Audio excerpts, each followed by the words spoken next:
Welcome back to Warehouse and Operations as a Career. We had a question from a young man interested in becoming a driver, but he wasn't really excited about working his way up through the warehouse. He'd spoken with a friend that was a driver helper, and I think his friend had been there quite a while with a Foodservice Distribution Center. And the gentleman I was speaking with thought that he'd like that work and was wondering, could that be a pathway to becoming a successful delivery driver? My answer would be absolutely. Marty here with Warehouse and Operations as a Career, and today we'll be exploring a couple of different scenarios or starting points that I've heard about and worked with over the years, and they're great jobs to break into the transportation or delivery field. The driver helper position is pretty much just what it states.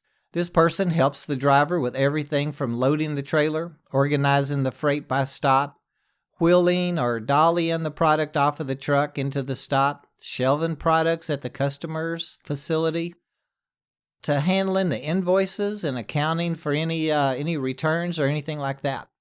The jobs vary by company. Some organizations I know may limit what all the driver helper can actually do, but most of the facilities I'm familiar with, it's the driver that gets to dictate or direct what the helper's going to be doing. I think the driver-helper position is a great way to explore one's thoughts about being a delivery driver. As we spoke of in I believe the last episode or the episode before, the important thing is learning the product, which can be accomplished by handling it in the warehouse, or actually unloading it at the customer's location, right? Driver helper is typically called or listed as a general labor position, and it's a really good job, and one of the tasks I feel which is very important. But if I'm interested in driving, it can also be a fantastic springboard to that driving career, bringing with it a host of opportunities. As we've mentioned, it will afford us a hands-on view of the driver's job, learning something about customer service at the account or customer level. And this is an advantage over working in the warehouse approach, something we can't really get working from, indoors. We'll learn our company's product line, the importance of the delivery, and how to handle situations as, they come up in the field. To succeed in this position, it's important to follow the directions of our trainer or our driver, stay ahead of the stops regarding separating out the next stop's product, stacking down the load to avoid damages, and making it easy and efficient to check off the invoices, wheel the freight into the account, and get back on the road really as quickly and safely as possible. Now, this is hard work. Yep, there's a lot of setting and being still in between stops, but when the truck's not moving, we are moving. The work's hard. We're pretty much going to fingerprint every box, meaning picking up and moving every box several times before getting it delivered, stored, and signed for. Remember, delivering the box or delivering the stop, it's really only part of the job. The driver is responsible for the invoice and its payment as well. There's actually I guess you'd call it a rhythm and process that develops with a good driver helper and the driver. Once a good, hardworking helper is trained by a driver, that driver will typically want us to work for him all the time. I've seen drivers hold up their routes before just to get that usual helper. And that's the relationship we want. We want them to share how hard of a worker we are and how knowledgeable we are with the management team. Again, I want to mention how important it is to be on time each and every shift that we're assigned to, particularly in this type of position, as others are really relying on us to start their task as well. Remember, it's important to be the employee ready and able to get the job done. Another great thing about this position is training is not a long and drawn-out procedure either. We'll need to learn how to read and follow the individual labels or invoices, depending what identifiers we'll be using to find the next stop's product. How to stack the items where the driver can just scoop up the stack with his or her two-wheeler.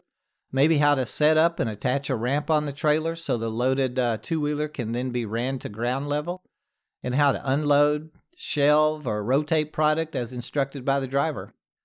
Some driver helpers are trained on the electric pallet jack to facilitate the loading or unloading of the pallets going on or off of the truck and their operation as well. Yes, I know we mention it all the time, but that means running through a 29 CFR 1910.178 class. And remember, no matter what position we ever have, never get on a piece of equipment that we have not been trained to do so.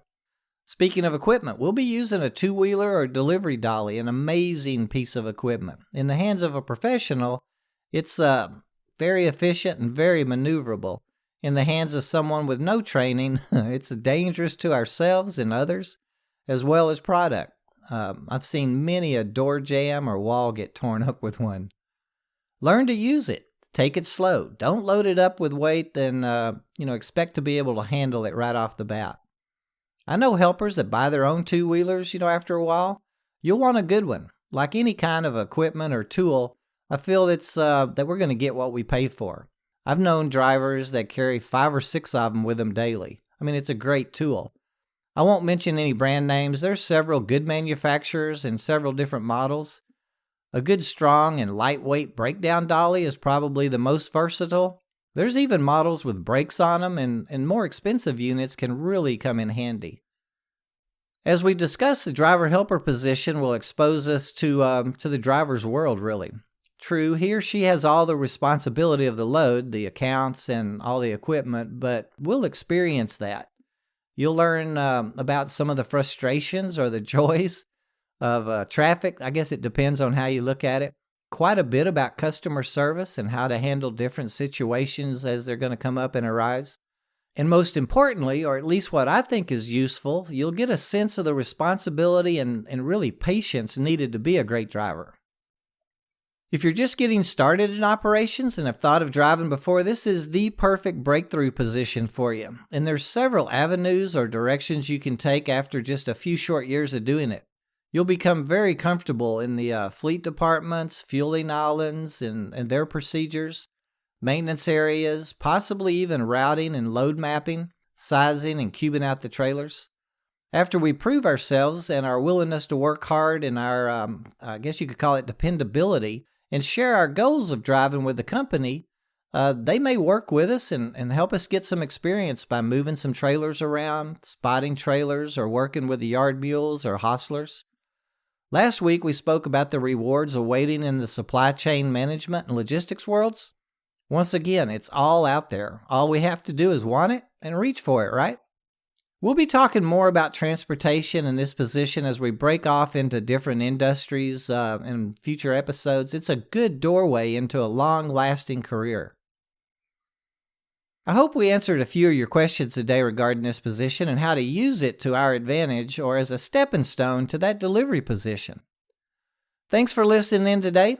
Pass on our WAOC information to a friend.